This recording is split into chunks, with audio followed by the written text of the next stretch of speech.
자, 두 번째는 이제 정기분포가 나오는데, 정기분포 문제를 봤을 때 우리가 확인할 부분이 뭐냐면, 가장 첫 번째는 표준 정규 분포표, 표준 정규 분포표 또는 값이 존재하는가, 그 다음에 그렇지 않은가, 이게 두 개로 갈라질 수가 있어요. 만약에 표가 있다면 이게 됩니다. 그러면 첫 번째 마인드예요. 바로 우리가 알고 있는 미정계수가 없다.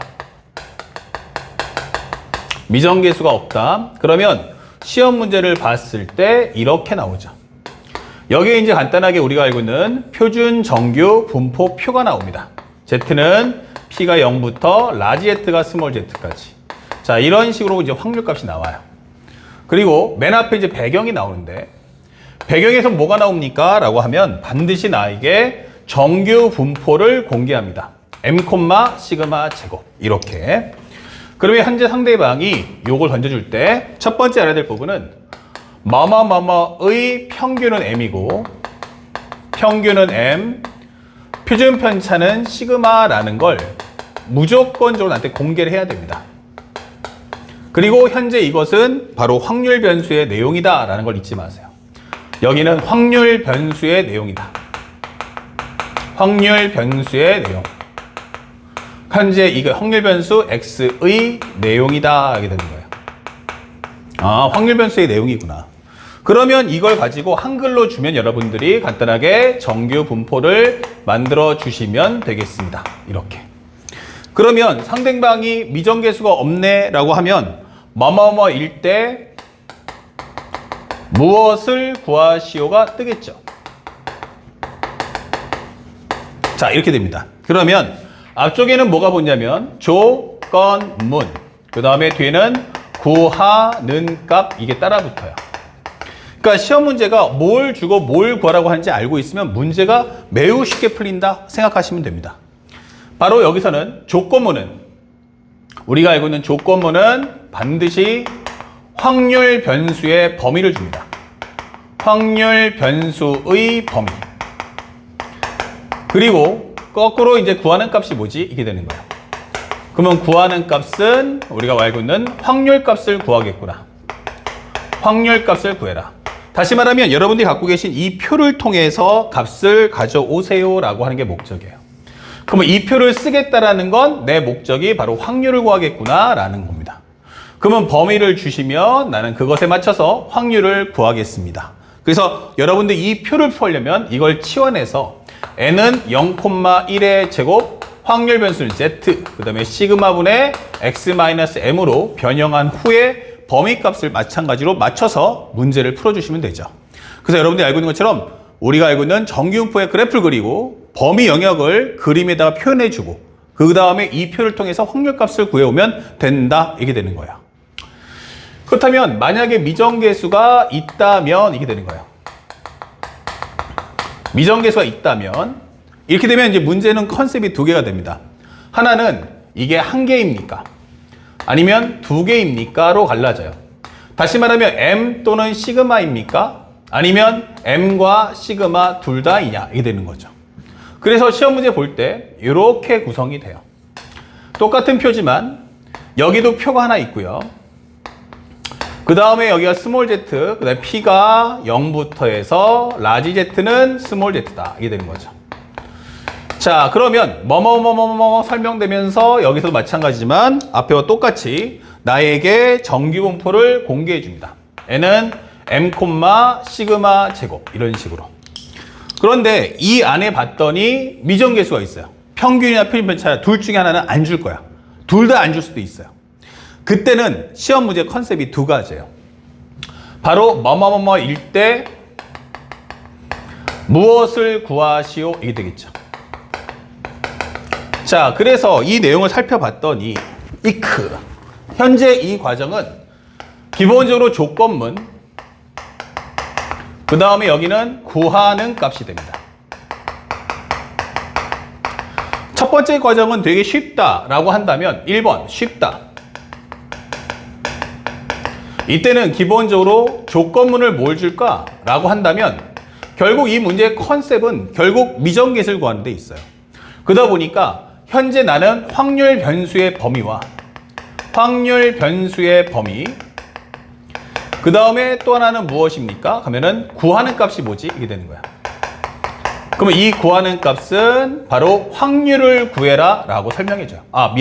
확률 변수의 범위와 and 확률을 줍니다. 원래는 앞에 설명했듯이 확률 변수의 범위 줄 테니까 확률값 가져와 라고 하는데, 여기서는 아예 처음부터 아예 그냥 범위하고 확률값 둘 다 드릴게요. 이게 되는 겁니다. 그리고 실제 구하는 값은 뭐다? 미정계수다. 이게 되는 거야. 미정계수 M, O와 시그마 이 되겠죠.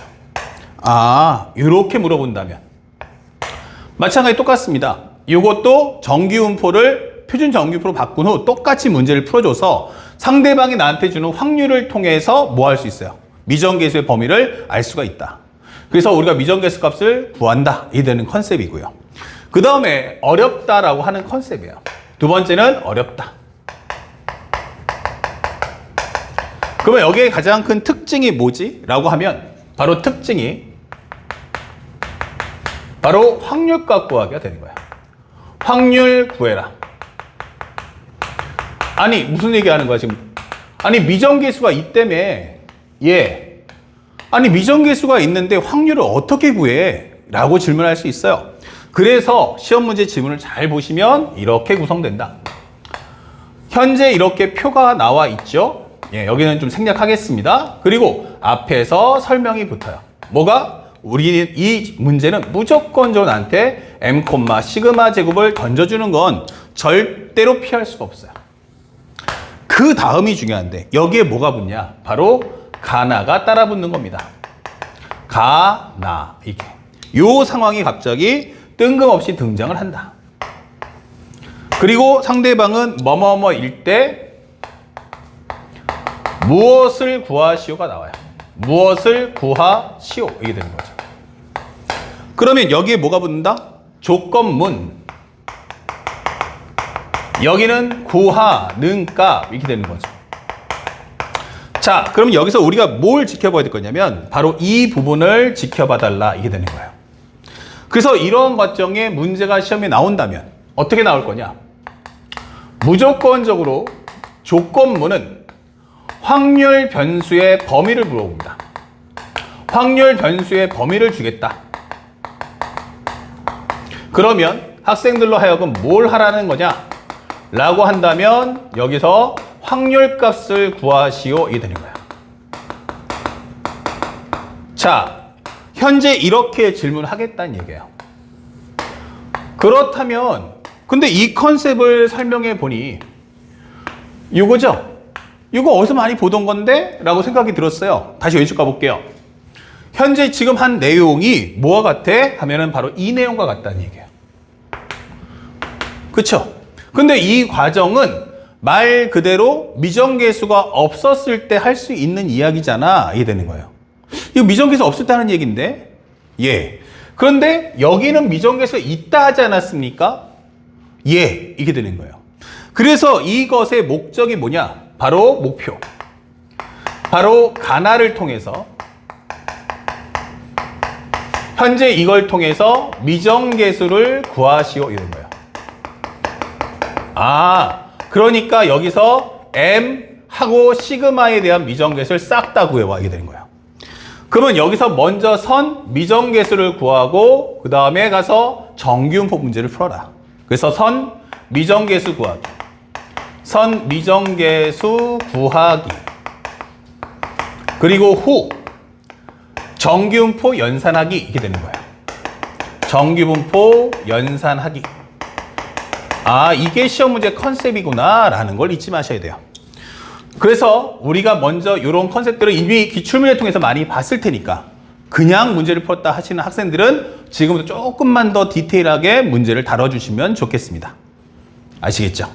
자, 그래서 선생님이 아까도 얘기했지만 만약에 지금 이 설명이 너무나 빠르다, 나는 또 이 문제들이 정확히 이해가 안 된다 라고 하시는 분들은 앞에 있는 20이상 계면적 사고 확률과 통계에 있는 내용 중 바로 정기분포의 설명을 다시 한번 들어보시고 거기에 해당하는 문제풀이를 따라가시면 선생님이 말해준 이 말의 정확한 내용이 전달될 거라고 믿습니다. 아시겠죠? 현재 이 강의는 파이널이기 때문에 여러분들이 다 알고 있다는 한도 내에서 정리해 준다라는 것을 잊지 마십시오. 그 다음에 이 정규분포의 두 번째, 만약에 표준 정규 분포표가 없다면, 분포표 또는 값이 없다면 이게 되는 거예요. 그러면 이때는 목표가 무엇입니까? 라고 한다면 목표, 이것은 기본적으로 두 개의 정규 분포를 비교한다 설명하시면 되겠어요. 분포 비교하기가 되는 거예요. 다시 말하면 기본적으로 우리가 알고 있는 A라는 집합은 기본적으로 n이 m1, 시그마 1의 제곱 확률 변수는 x다 이게 되는 거고요. 그 다음에 B라는 집합은 기본적으로 우리가 알고 있는 n은 m2, 시그마 2에 대한 제곱 확률 변수는 y가 됩니다. 그렇다면 현재 이 문제에서는 변수가 다르기 때문에 서로 비교를 할 수가 없어요. 그렇다면 현재 이걸 비교하려면 어떻게 해야 돼? 바로 표준 정규분포로 바꿔서 Z는 현재 시그마 1분의 x-m1, n은 m2 0,1의 제곱 되면서 여기는 Z 이퀄 시그마 2분의 y-m2 이렇게 만든 후 양쪽에 있는 것을 서로 비교해 달라라고 하는 겁니다. 비교하기 이렇게 되는 거죠. 그래서 양쪽에 여러분들께 실제 시험에서는 현재 정규분포의 범위를 줄 거예요. 그럼 범위를 각각 Z에 관한 문자로 변환한 후 그 Z의 값을 통해서 미정계수를 구해라. 이것이 이 문제의 목표예요. 그래서 정규분포구나 라고 하면 서두에 무조건 상대방은 정규분포를 준 상태에서 게임에 들어간다 라는 점 잊지 마시고, 만약에 표가 있다면 확률을 구하는 게 목적이고 표를 안 준다면 두 개에 대한 정규분포를 대소 비교하는 게 목적이다 라는 점을 잊지 않고 공부하시기 바랍니다. 아시겠죠? 자, 여기까지 매핑 정리 두 번째 마치도록 하고 마지막 정리 추정 검증 설명 이어나갑니다.